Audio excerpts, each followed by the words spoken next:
right, good afternoon, everybody. It is 12 o'clock Eastern, so I want to make sure that we're getting started promptly today for our conversation around charitable giving. My name is Mitchell Shields. I'm the Senior Financial Planner and Insurance Advisor for Team LWC. We are a wealth management team, wealth management ensemble that works with high net worth business owners, corporate executives, and family enterprises to assist on their investment management as well as their financial planning considerations. Today's session is one of the ongoing webinars that I'll be continuing to present from the Wealth Horizons by Team LWC brand, where we dive deeper into financial planning topics, tax planning strategies, estate planning strategies. And when I'm writing these papers and preparing these presentations, they're designed to go a little bit deeper than more of the, kind of the basic information out there. So at some times we may get a little bit into the weeds in these sessions. I prepared a white paper on charitable giving strategies earlier this year, and wanted to follow it up with a webinar for you, our clients, and also for our strategic partners. And that's what we're going to be focusing on today. We're looking to have about 30 minutes, try to keep it pretty tight, respect everybody's time. And there will be additional information, and we can get deeper when looking at that paper that I prepared. And I'll take some questions at the end if there's any, but again, trying to keep it tight to the time frame. So when thinking about charitable giving, in Canada, we're going to spend some time today talking about the tax, right? We're going to be talking about strategies around charitable giving, tax treatment around charitable giving. But I think one of the biggest things to understand first and foremost is that charitable giving should be incentivized first by a desire to give. There is no strategy or design, available to make a donation to charity that puts you in a position that you would have been better off than if you didn't, right? We're not making money to give money to charity. You would always be better off financially on a personal basis to not give. So the first intention needs to be a charitable intention. And there's a lot of great tax benefits that we can enjoy as part of the process, but the first and foremost desire needs to be a desire to give to a cause that is worthy of your dollars and is close to your heart. And whether that be done through a foundation or a direct gift, we'll touch more on that. So I want to start on the basics, start pretty high level, and then we'll dig deeper into some of the more nuanced strategies, and then even deeper on the white paper. But first of all, in order to receive any type of tax benefit in Canada, you need to make a donation to a qualified donee. When you make a donation to a qualified donee, and we'll get a little bit into that, you're going to receive federal and provincial tax credits. Every province is different. We primarily operate in Ontario. We've got clients who are joining the session today from all across the country, and everybody's unique provincial rates will make things slightly different. So I'm going to focus on the federal level for today's conversation. And also, the definition of qualified donees can go a little bit deeper than what I've provided, but at a very basic level, it's going to be registered charities. So important to understand that not all non-for-profits are registered charities. There are a lot of great causes out there in Canada that are doing really great work, that are deserving and need dollars donated to them, that are unfortunately not able to pass on those tax benefits. I'm going to comment on that a little bit, where the future might be going at a later point. And again, just to reiterate that first point, the donations really need to be incentivized by a desire to give more than anything. So at the high level, then starting at the high level on the tax treatment, what do we get from a tax perspective if we make a donation to a registered charity, a qualified donee? First of all, when you're looking at how much you can utilize in a current year, it's important to understand that at a basic level, you can only have federal tax credits provided up to 75% of your net income, not allowing you to completely write off all of your income to zero. The first $200 you donate, no matter who the charity is that you donate to, the first $200 is going to be a 15% federal credit. And again, there's provincial credits on top of that, but focusing on the federal level. Anything above that $200 level would receive a tax credit at 29%. So anything above that $200 level, you get 29% of what you donated back in the form of tax credits, which goes 1-to-1 against your tax payable when you're filing your tax returns. And to make things a little bit more complicated, you can receive a 33% federal tax credit benefit on the amount over 200, assuming that you have income in the top marginal tax rate bracket to absorb that. So, in 2023, that would be anything over 235,000.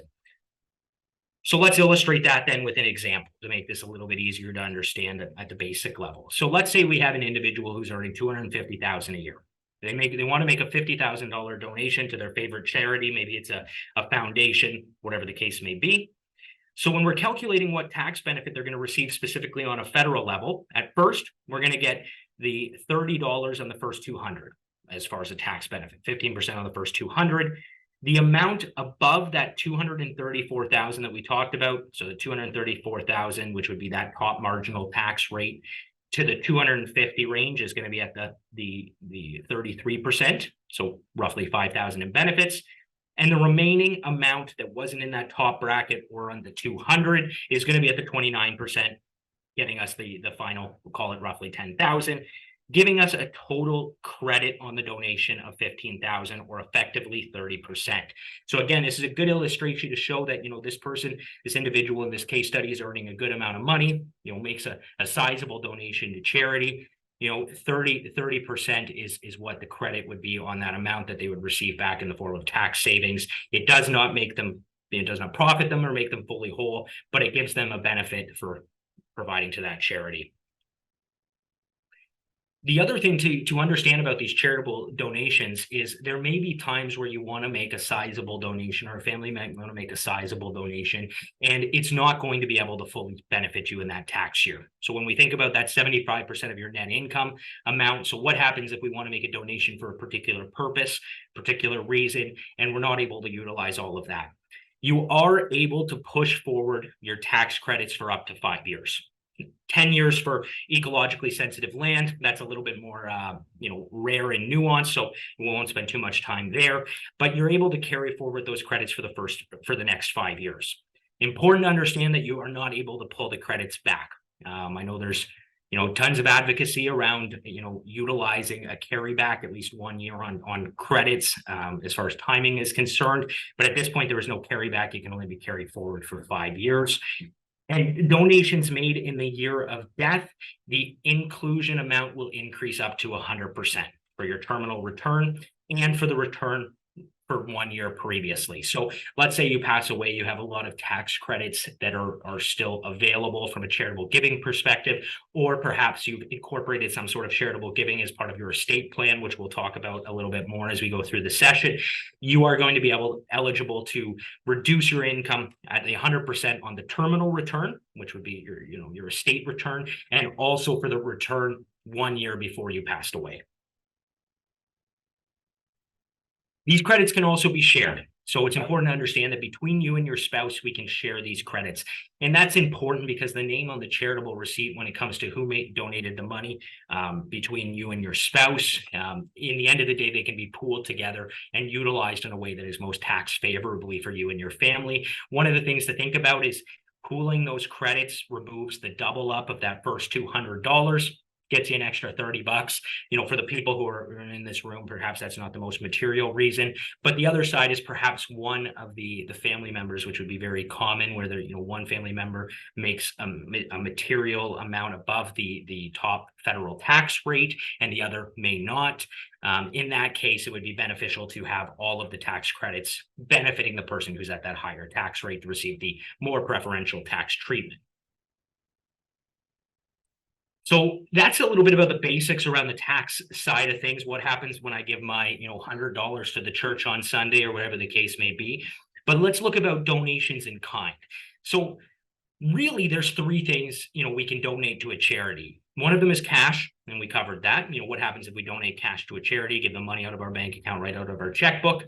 The other thing we can donate is our time, and I think that's an important aspect. It's overlooked, but of course, we don't receive any tax benefits for our time. How do we value that and receive tax benefits for that time spent? And the third thing is we can donate assets. So whether those assets be, property, marketable securities, mutual funds, or life insurance policies, to name just a few, there's a difference as far as the treatment when we're donating an asset to a charity. So one of the biggest benefits when we donate an asset to charity over donating strictly cash is we are able to remove the taxable capital gain that we would have otherwise realized on that security. So let's look at an example. Let's say we have a stock, doesn't matter what company it's in, but let's say we have a stock that trades on the public markets.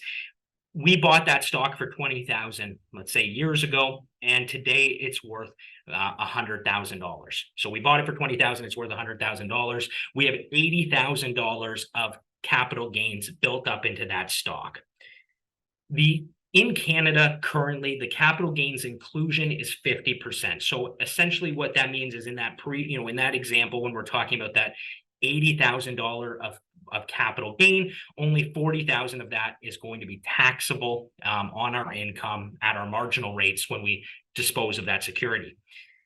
So that is not the case, however, though, when we donate the security to charity instead. So let's look at two examples. One, we sell the security, we sell the stock and donate the cash to charity. Or two, we donate the security directly. We grant the ownership of that stock to the charity directly. So in the first example, we sell the shares. And let's say, again, for this example, we're a top marginal tax rate individual. We have our 50% capital gains inclusion. So $100,000 was what the stock was valued at. That's what we sell it for today. We bought it for 20,000. 80,000 would be our capital gain, of which 15,000 would be, 50% of it would be taxable, which brings us to a tax assumed of a little over 18,000. Less that from the 100, we end up able to donate 81,000 to charity. With the 33% tax credit, because let's assume this is all in the top marginal tax rate, just to keep things simpler for this example, we're going to receive a donation benefit of that 26,000, net tax benefit of, call it 8,000.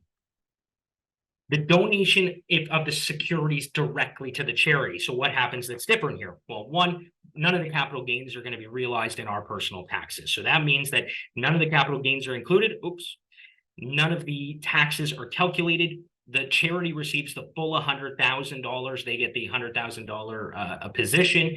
We get the full 33,000 based off of the amount we had donated, and we end up quite a bit better as an individual, and so does the charity. The charity receives more funds as well. So it works out to benefit the charity, and it works out to benefit us.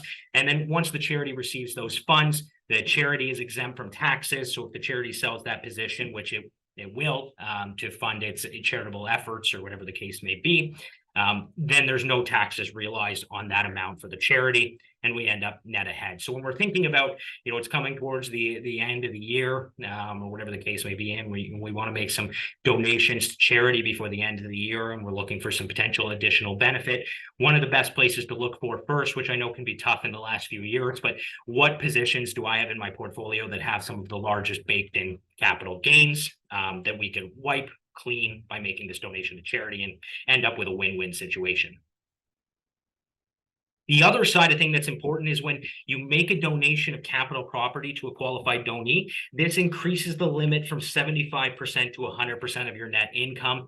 And that also applies for if there's any potential recapture on the depreciation of that asset. So if you've been, if this was a business asset that you're potentially donating and you've written down the cost base of that, and you're going to be realizing recapture in addition to capital gains, that is included as well in that computation. And the donation limit can, again, not exceed your total net income for the year, but it brings it from 75 to 100%. So what type of capital property, in a very basic sense, and I think I touched this quickly, but the primary things that we can look at are shares or debts, that are listed on a stock exchange. That one's fairly easy. We have to also consider what can the charity receive.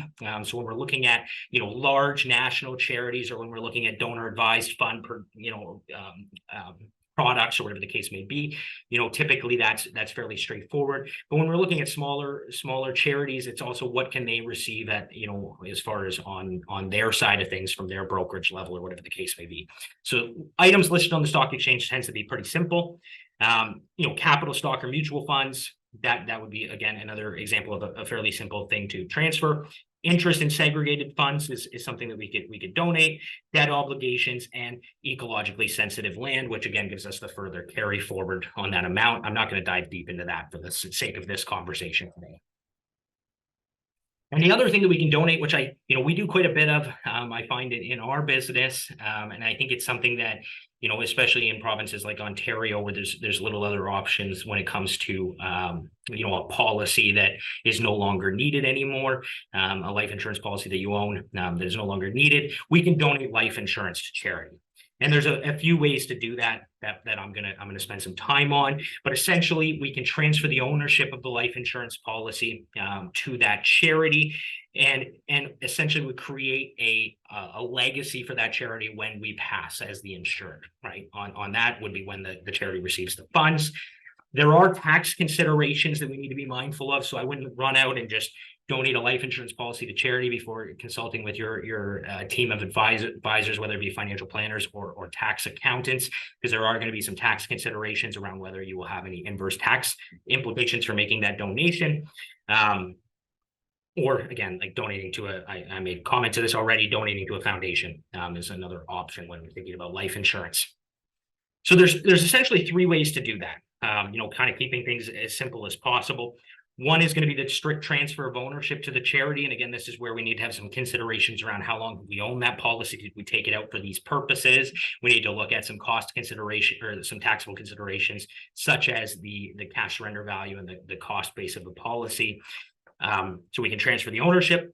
We can name the charity as a beneficiary through our will, which will have its pros and cons, or we can name the charity directly through the insurance contract as the beneficiary of that policy.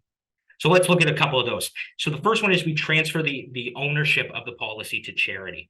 So this is while we're still alive. We have a policy, and maybe it's become redundant for estate planning purposes. This is going to tend to happen with a permanent whole life policy. Maybe we took it out at a point in time where we might have needed it and no longer need it. Maybe it was part of a corporate structure, key man sort of setup, or potentially a buy-sell agreement, and we no longer need this policy. So when we're looking at what to do with that policy, one, we can collapse that policy, right? We can take the cash surrender value out of that policy, pay income taxes on that collapse likely. Two, in some provinces, we're able to sell that policy to to a third party. In Ontario, that is not possible. So it's not something that we typically look at. Not possible to my knowledge. Or three, we can donate it to a charity. When we donate the life insurance policy to the charity, this is very crucial to understand that our charitable receipt on that life insurance policy can either be it will be the highest of one of two things: the cash surrender value of the policy, which is the amount you would receive from the insurance company if you collapsed it today, or the accumulation in like a universal life contract, the account values, that amount, or the fair market value of the policy. Now, the fair market value of the policy, I think this gets overlooked at times. This is where we look at the actual policy itself and say, okay, Mr. and Mrs. Insured, you've had this policy for 20 years. You've been paying a very low premium into this policy. Maybe we have, $50,000 in cash value, but what is the value of this policy based on your life and health today? Could we go out to the market and purchase this policy today? And what would we purchase it for? What is the fair market value? And in order to calculate that, we're going to need to bring in an actuary. So we'll bring in an actuary partner to do a calculation of the policy. It may be prudent at that time to redo medicals, to get the medical information in order to further value the policy. One example that I can give you that we are working on real time is, a family of ours that has some insurance wanted to donate a policy to a charity that is near and dear to their heart, and one of the individuals has a history of cancer. And with that said, we when we're looking at the value of that policy, the fact that they have cancer and have dealt with cancer means that this life insurance policy is a very valuable asset. And when the actuary comes in and does a valuation on the policy, even though we have, call it 30,000 in the cash value as example, this policy very well could be worth hundreds of thousands of dollars, because we would not be able to obtain this policy today on this individual. And that's just one example. Or again, an individual has had the policy for quite some time. So when we're making a donation of a life insurance policy to charity, it is almost a no-brainer to get the actuary involved, do a fair market value calculation. It is going to be far worth it. It's going to be very worth it in most cases, even when you consider the extra, call it potentially $5,000 in administration fees. It has also been my experience in working with donor advised fund partners and also charitable partners that those charities will often foot the bill for the valuation and accept a donation to the charity for the amount of that valuation as well, which does reduce the cost of actuary when we look at the after tax for the client. Now, after we've made the donations, we make the donation of the life insurance policy to the charity, fund, foundation, what have you. We receive a charitable receipt based on the fair market value at the time of the transfer. If we continue to make those insurance payments, which would be pretty typical in an arrangement like this, if the client continues to make the premium payments on that life insurance policy, if they're required, then you receive an additional charitable receipt for those premium payments on the ongoing basis. But at the passing, so when the insured passes and the death benefit is paid to the charity, there is no additional receipt at that time. So all of those funds would not be considered a charitable donation at that point in time. So that's option one. We can make that donation to the charity today. So also provides a far more private method of benefiting this charity at your passing than potentially going through the estate, which I'll talk about now. So the other option is we can make a designation through our will. So we can donate the benefits of that policy to the charity through our will and through our estate documents. What the outcome would be in kind of a basic sense is the policy would not receive any charitable benefit in the time that it was in existence, or of any of the premiums that were being paid in that policy while it was in existence. But at the time of death, the amount that went to the charity would be received as a charitable receipt that could be applied to the terminal tax return as well as the year before. This does, however, cause the potential for creditor claims, probate, and potentially loss of privacy, as the will is a public record. So if some of those areas are considerations as well, we may want to look at another avenue of providing this charitable donation. The other way that we can do it is we can do it through an insurance designation. So directly through the insurance company, we can name the charity as a direct beneficiary of the donation. This would mean that the policy itself, the payout, would bypass the estate. It would protect it from creditors. It would maintain the privacy and avoid probate. The ongoing premium payments would not be deductible, and I think would not receive a charitable receipt. And I think there's some confusion around whether or not it's a revocable or an irrevocable beneficiary. I've heard some, conflicting advice around that one from professionals. And whether it's irrevocable or revocable, there would be no charitable donation receipt when you're making those premium payments into the insurance policy. So this would provide some additional privacy, but care must be taken to ensure that the charity is still in existence. There's very little recourse. It can become difficult to fix this donation after the time, where it might be a little bit easier through an estate document or potentially an overwriting of beneficiary designations. In any sense, it's worth consulting with your team of legal and tax professionals to ensure that when you're putting a system like this in place, that it's on side from a legal and accounting perspective. So we've talked a little bit about the personal side of things, right? What happens when we make a donation as a person, but what about as a business, right? So as a business owner, or as somebody who has a corporation, perhaps you have some of your investments in a corporate structure for, a variety of different purposes. You have an investment corporation, professional corporation, or what have you. You can make these donations from the corporation, instead of making them on a personal basis. And this can come with some unique benefits to that corporation. So first of all, when we're looking at the 75% rule, that still applies to corporations. It would be based off of 75% of the corporate net income. The unused deduction can be carried forward, much like the donations on a personal basis.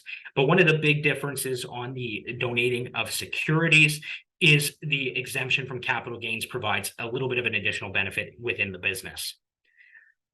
So a lot of the times we think about, tax loss selling when we're thinking about within the business.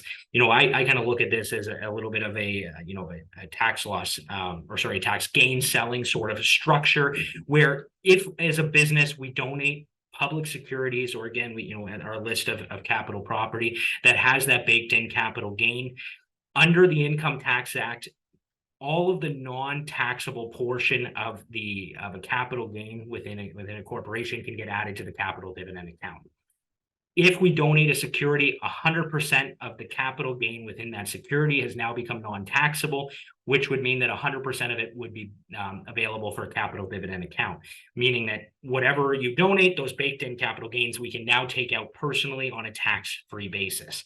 Now, essentially, this is a mechanism of integration, and it is to be similar to if you made that donation on a personal basis, but it does provide that extra benefit of allowing us to strip some funds out of the corporation potentially in a tax favorable manner by utilizing that capital dividend account.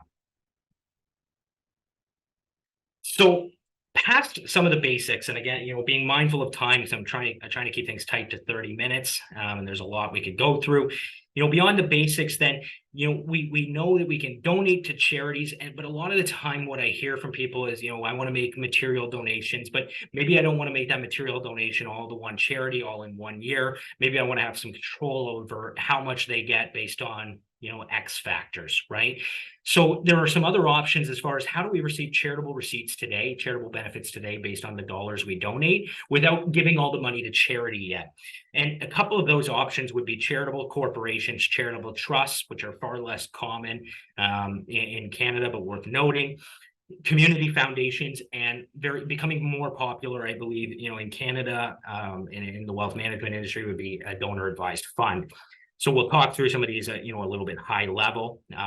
The first one is the charitable corporation, and I think this is, likely one of the more common approaches for, for some large families, kind of that enterprise level family. They want to have some additional kind of control and governance around, their own foundation. This is a mechanism of looking at that, which essentially provides, a legal entity that would be able to exist in perpetuity in this corporation for the purpose of making charitable donations to whatever cause it was established for. So it creates a separate legal entity.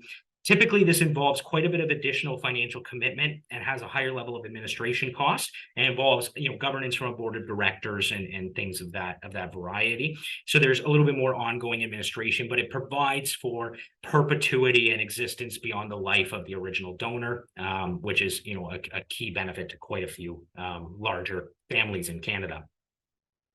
The other option that some of our clients have utilized and I've seen utilized would be a charitable purpose trust.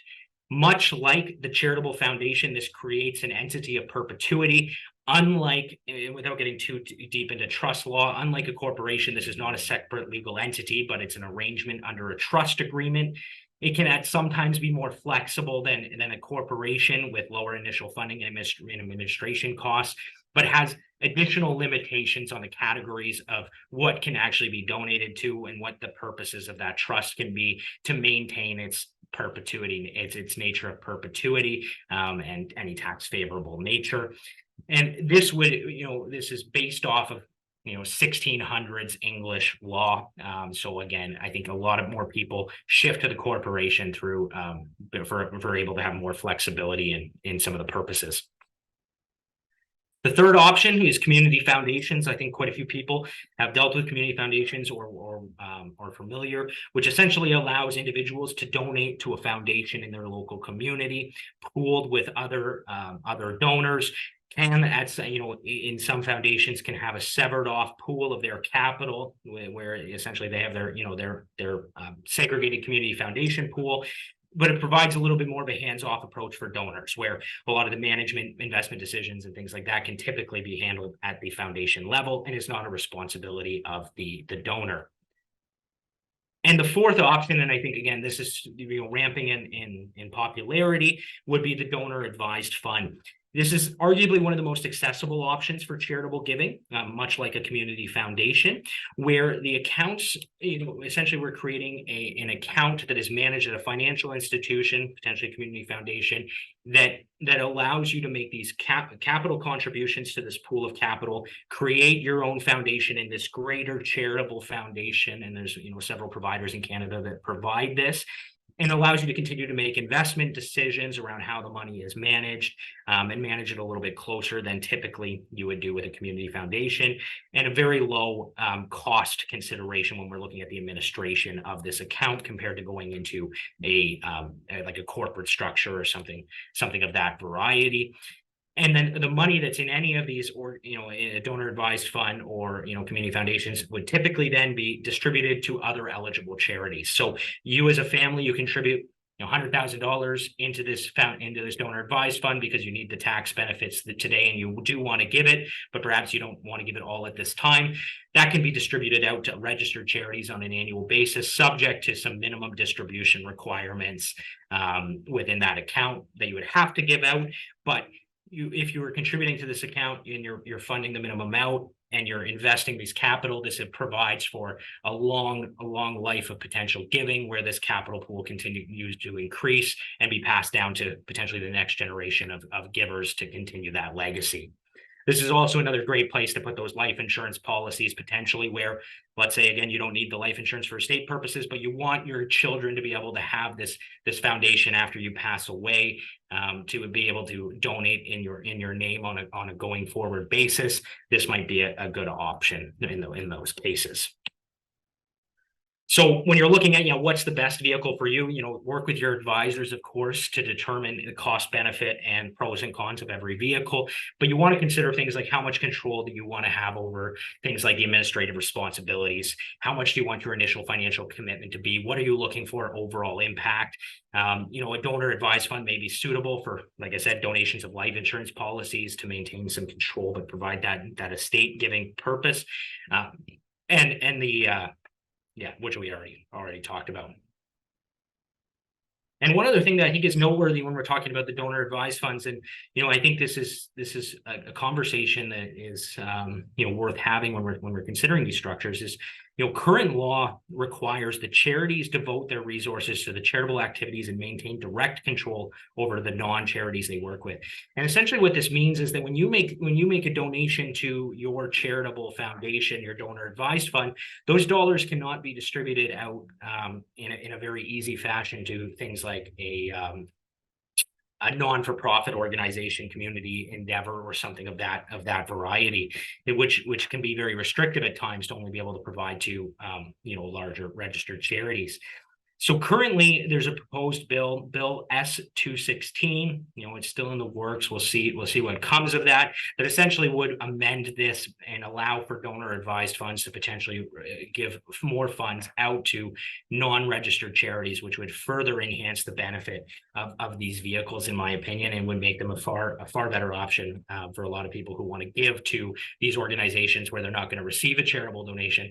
And to those organizations, it's going to provide quite a bit of benefit, because a lot of, when we're making a donation, there's studies out there where 80% of the reason to donate is based on the intention, but only 20% is tax motivated.